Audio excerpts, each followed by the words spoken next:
Well, hello, everyone. I'm James Dobson, and you're listening to Family Talk, a listener-supported ministry. In fact, thank you so much for being part of that support for James Dobson Family Institute.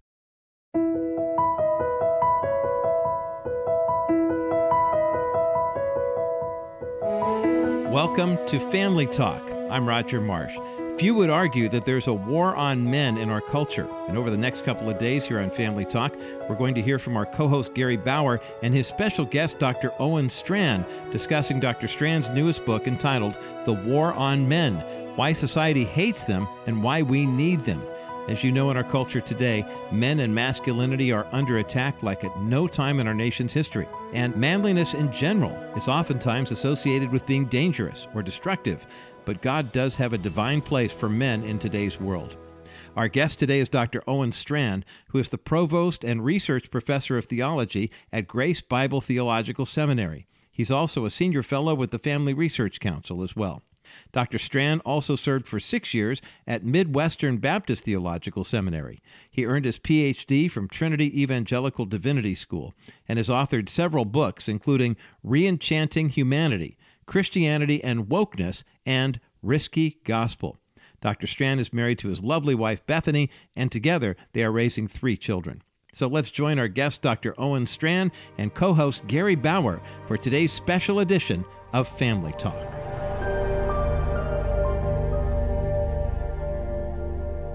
Well, hello, everyone, and welcome to Family Talk. I'm Gary Bauer, the Senior Vice President of Public Policy at the James Dobson Family Institute, and also the host of Defending Faith, Family, and Freedom podcast here at JDFI. I'm honored to serve alongside of my good friend, Dr. James Dobson, and the whole JDFI team. We got a great guest today with an important message. Our guest is Dr. Owen Strachan. He's written a new book. We'll nail this down in a second, but I think it might be number 20 or number 21. This gentleman has a lot to say, and the country needs to hear what he's saying. This book is called The War on Men, Why Society Hates Them and Why We Need Them. Dr. Strachan, welcome back to Family Talk. And I guess I'd like to start with having you explain what is it that you see happening to American men that led you to write this book. Could you share with us what you see as the danger and the problem American men are facing right now? Yeah, I appreciate that very much. Fundamentally, we just need to understand that men are said to be toxic today. So that's the term that is attached now to manhood in so many respects. And usually it's not even qualified. It's not that some men are toxic or that these brand of men are toxic. It's that manhood and traditional masculinity is toxic. The American Psychological Association, for example, released a report in 2019 that labeled the following behaviors associated with traditional masculinity as problematic, even deeply problematic: assertiveness, aggressiveness, taking risks, and focusing on tasks in an unemotional way. So what you realize, Gary, is that if these kind of behaviors and mindsets are being labeled as toxic, what our woke, leftist, feminist culture is doing is it is leaving us no room as men to be strong. And that's a huge problem because, as we can talk about here, the Bible, which is our inerrant and authoritative guide for all of life, sufficient for everything we face in godliness, tells men in a text like 1 Kings 2:2, David to his son Solomon on David's deathbed, be strong and show yourself a man. So what 1 Kings 2:2 is saying, the American Psychological Association and many other voices are saying is toxic masculinity. You know, Dr. Dobson has talked about this a great deal, Owen, and I've used the theme too, that we're living in a blizzard of lies. I mean, lies about everything, about God, about the Bible, about men and women, lies about American history. And a lot of the lies are aimed at our children, at little boys and little girls. And I don't think you can come up with a worse lie than this idea that masculinity, just masculinity, is toxic And that message is being delivered in so many places, from the classroom to the popular culture. We kind of see with boys some really strange things happening. We'll talk about that a little bit, about how they're presenting themselves and what they are trying to do with how they act in order to satisfy the demands of the culture. We absolutely are seeing those things. You're dead right. And fundamentally, boys are trying to adapt without a lot of help or guidance from fathers and mothers, or guidance the wrong way, that is no guidance at all, to this new gender order. In the new gender order, according to our woke tropes, there really isn't such a thing as fixed manhood and fixed womanhood. Those are stereotypes, but the stereotypes need to be dynamited. Instead of believing in what is called sex, believing in manhood or womanhood, man and woman is made by God, Genesis 1:27, our culture is saying, don't believe in male and female as made by God. Believe in gender. Believe in the view that your feelings drive your identity. You may have the body of a boy, little boys, young men, but that doesn't mean anything. That's just biology. Your true identity is found in your feelings and your desires and your inmost self. And we want to help you in this school setting or this cultural setting or this entertainment media forum. We want to help you discern and discover who you truly are. And if you need to altogether change your body to that of a girl, so to speak, then we're here to help you. Gary, what we need to say to this is that this is just straight up ideology, and it's terrible, it's tragic, it's unbiblical. There are only two sexes as made by God. There is no possibility of a man becoming a woman or a boy becoming a girl or vice versa. God has made us who we are. There is all kinds of chaos that can happen in the human person as a result of sin, and people need real compassionate care and love and help to work through all sorts of situations in life. And Christians and the church need to be there to help them do that through the gospel. But fundamentally, we have to draw a line in the sand and say, boys, no, you're made a boy for the glory of God. And we're not moving from that position. I've noticed that normal boyhood behavior these days, according to some people, is actually evidence of an illness. Normal little boys are being diagnosed as being hyperactive when they're just showing the energy and the curiosity and the physicality that I think has always been associated with boys. Now, look, there are problems with kids that are hyperactive, but at least it looks to me as a layman that all too often we're just labeling normal boyhood as somehow something that needs medication. That is completely right. And it's a symptom of a society that regards the female as the norm of our society. And so if girls on average have a much easier time sitting still and listening in a classroom, for example, as is true, that is typically the case, at least on average. If boys on average, by contrast, have 2,000 to 3,000% more testosterone than girls, this means that the way you set up society has to be very carefully constructed. And if you set it up, again, such that any wiggling around, any desire for outside play, any interest in contact sports, whatever it may be, all boys aren't the same. Not every boy is going to be the hometown hero quarterback. But if you set it up so that boys have no outlets for their innate aggression and wiring, and they have no capacity to develop strength, and they're told that their desire to be a hero or to be brave or courageous is toxic, and they need to be like the little girls. Well, Gary, that's exactly where we are. Those are the cues that boys and young men are getting, and that's a key part of why, alongside our real sin, so many boys and young men are struggling tremendously, and our culture doesn't see that with compassion. Here's the last thing to say there. Our culture doesn't see the struggles of boys, like you and I are talking about and agreeing on fully, as a problem. It sees boys being outmoded and boys struggling and stepping back as success. And as Christians, we have to say, again, this is not success. There's a better way. You know, this has been really disgusting to notice that a lot of the popular culture, a lot of the, the people that have their mugs on TV every day telling us what we ought to think about things, will only support men that suddenly announce one morning that they've decided that they're women and want to compete against women in sports or do one thing or another, those men are suddenly elevated as heroes, and anybody that dares question them or be critical of them are labeled as bigots or somehow not fit for polite society. I mean, the world is really upside down.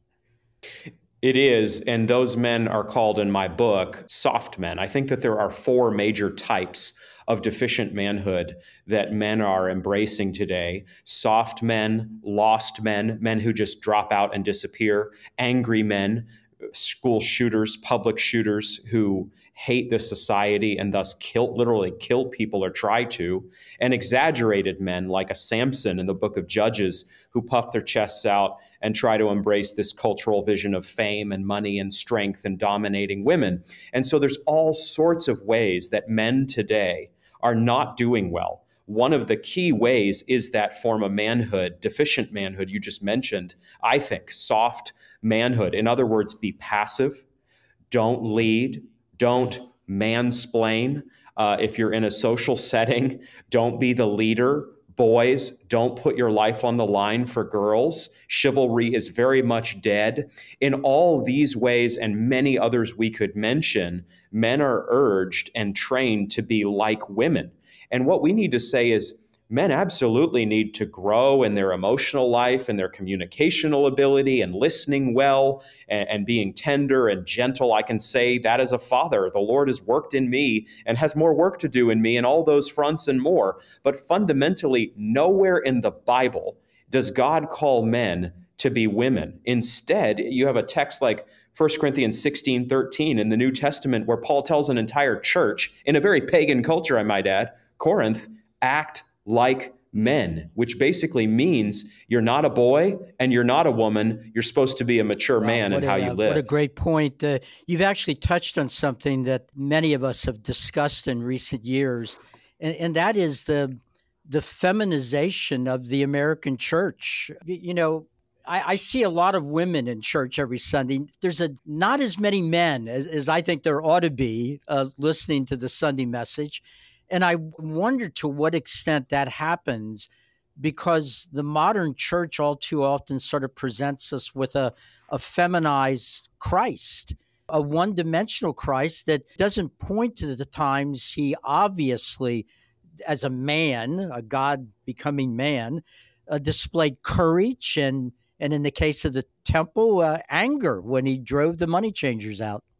Yes, you're exactly right. I talk about this as well. Jesus was tender. He called little children to himself. He healed people. He drew near to outcasts. So he is a wonderfully kind man, as found in Scripture. Don't cross Jesus. Don't mess with Jesus, on the other hand. If you get on the wrong side of Jesus, meaning that you are living out your sin and opposing him, as the Pharisees do, for example, throughout the Gospels, as literal demons do throughout the Gospels, you better watch out. Because Jesus does not use an inside voice when he needs to arm up and face down evil. And so the biblical Jesus is a multidimensional man like we are called to be. He's the perfect man.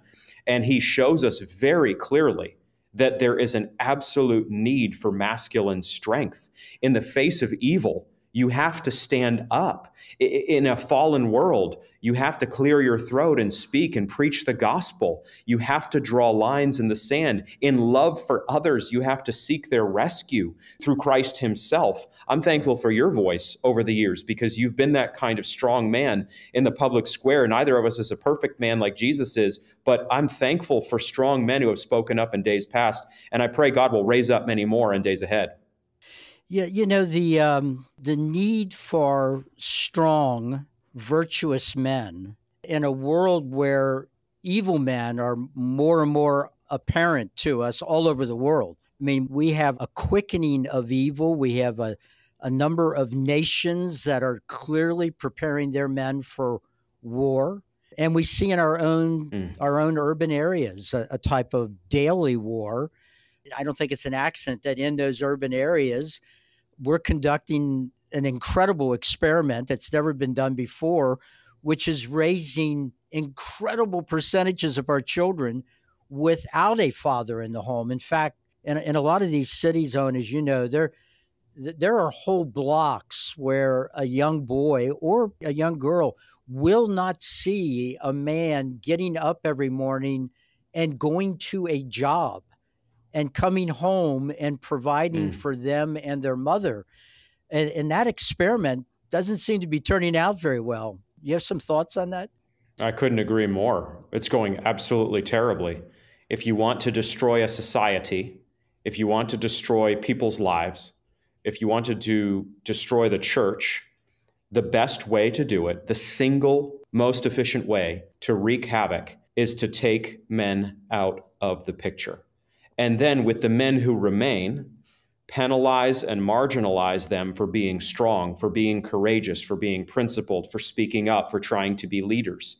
So Satan's strategy, honestly, is a very effective strategy. I hate to say that, but it's true, and it's having massive effects in America. It should be a bipartisan issue in terms of DC. It should be a matter that the left and the right, maybe I guess I'm being a little bit rosy-eyed here, but in days past, might have come together on and forged good legislation to help keep men, incentivize men to stay in the home and love their wife and love their kids. But anyway, that's probably a bygone desire. The reality is 1 out of 3 children in America are in a fatherless home, and 80% of those fatherless homes, according to the Atlantic's data, are headed by single mothers. And so that fills us with tremendous compassion, because we recognize that this is causing untold suffering for the mother who remains in that home. I'm a father. I can scarcely imagine trying to do this alone without my wife. And then for the children who are raised without a dad, God has already written the code for the family. We don't need to revise that code. God wrote in that he wanted a father and a mother, a husband and a wife for life in ideal terms, covenanted together. And our society has ripped that apart.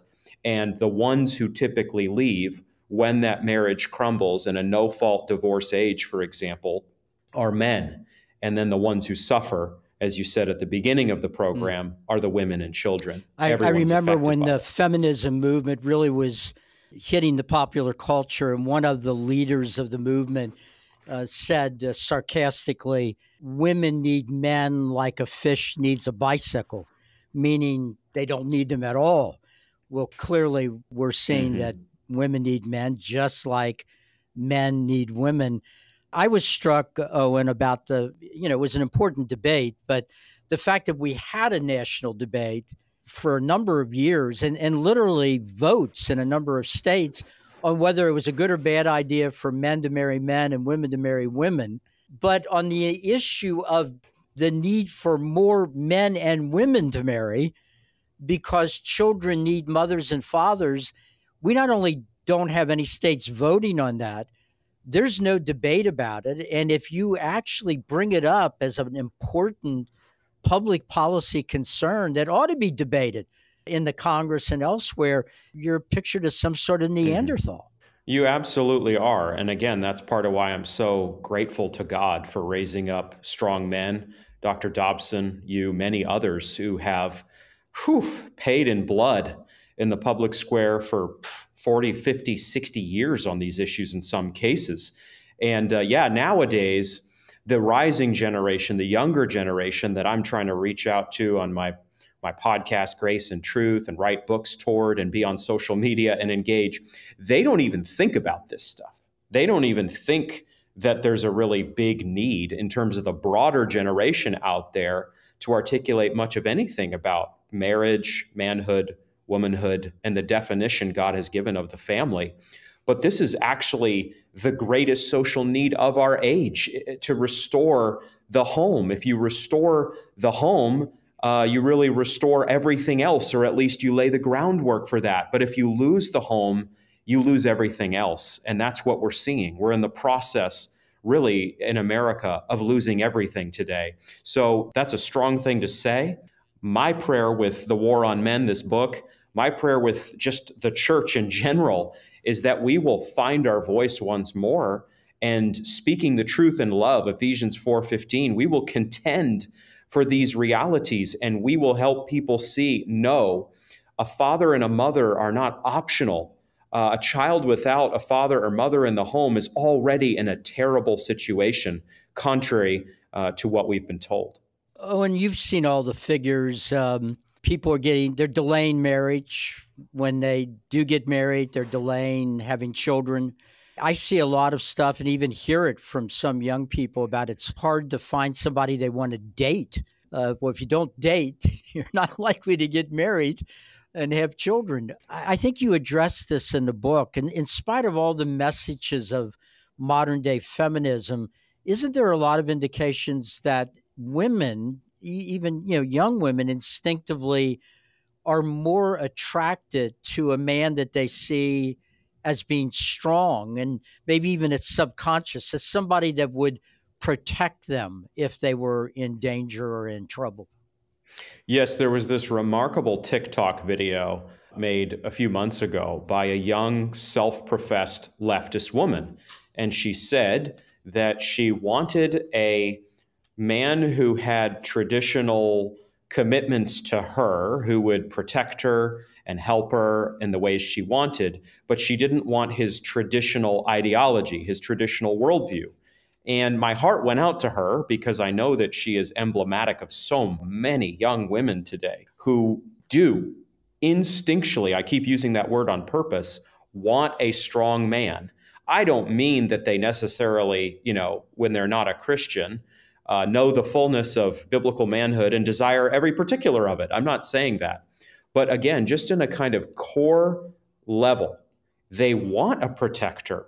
They want a man who goes out and, I'm from New England, so forgive the snow-based metaphor here, but who shovels the driveway. Yes. They want, you got to do it. They want a man who works hard and provides for them. They want a man who will love children that come along. Feminism and other voices have trained women, tried to, out of these natural instincts and desires.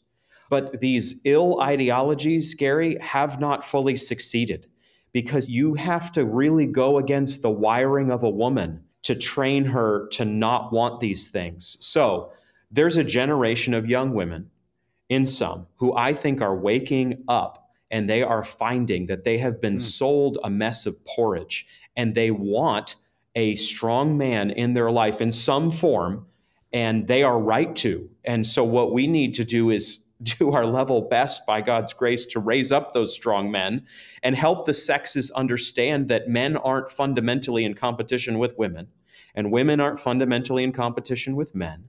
And we don't need to pretend we're all the same. Actually, a marriage usually does best when the husband and wife know from the outset or hear this in counseling, you two are not the same. Do not think that you're going to have the same instincts, desires, needs, and wants. You actually need to learn each other and play to each other's strengths and value each other's differences as made by God. Dr. Strachan, this has been fantastic. I got a lot more things I want to ask, and I can tell you got a lot more things you'd like to say. Any chance you could come back and be with us tomorrow? I would love to. Thank you.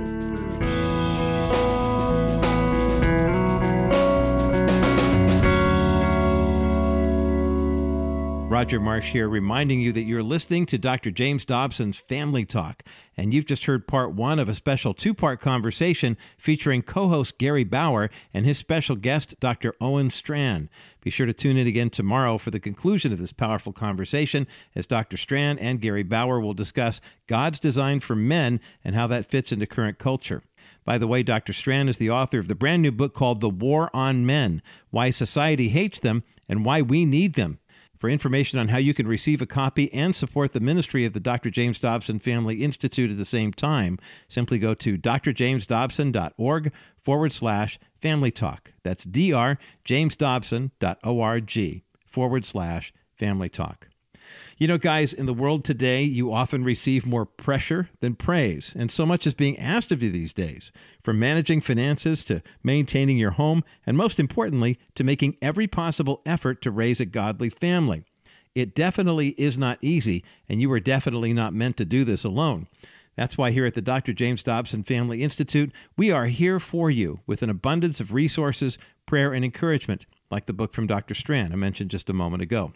I encourage you to sign up for our special 10-day Straight Talk to Men email series. It's taken from Dr. Dobson's best-selling book with that same title, and it will help you sharpen the tools God has given you to live your life amidst today's confusing and sometimes broken culture.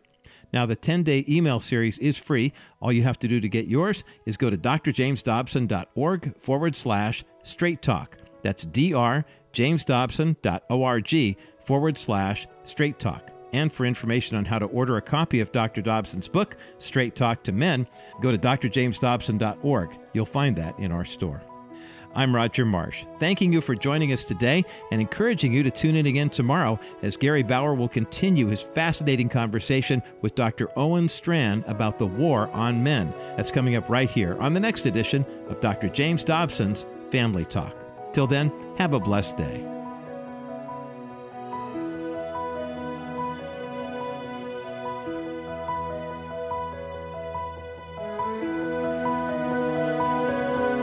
This has been a presentation of the Dr. James Dobson Family Institute.